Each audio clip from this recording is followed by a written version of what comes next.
Anchor निवेशक आमतौर पर बड़े संस्थागत निवेशक होते हैं, जैसे म्यूचुअल फंड, बीमा कंपनियां, पेंशन फंड्स और कुछ विदेशी पोर्टफोलियो निवेशक एफपीआईज। ये आईपीओ के दौरान एक महत्वपूर्ण भूमिका निभाते हैं। इनका मुख्य कार्य आईपीओ के पब्लिक सब्सक्रिप्शन शुरू होने से पहले उसमें निवेश की प्रतिबद्धता देना होता है। यह पूर्व आईपीओ निवेश आमतौर पर पब्लिक सब्सक्रिप्शन शुरू होने के एक दिन पहले किया जाता है।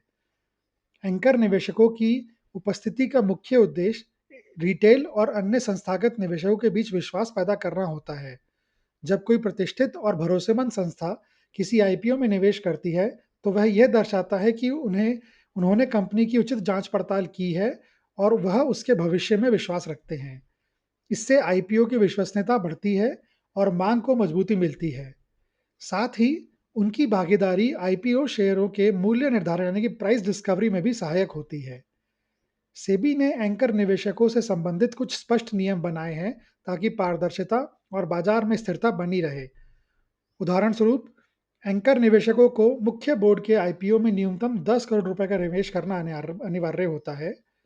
योग्य संस्थागत खरीदार यानी कि क्यूआईबी श्रेणी के तहत कुल हिस्से का अधिकतम 60% एंकर निवेशकों को आवंटित किया जा सकता है, जिसमें से कुछ हिस्सा घरेलू म्यूचुअल फंड्स के लिए आरक्षित होता है।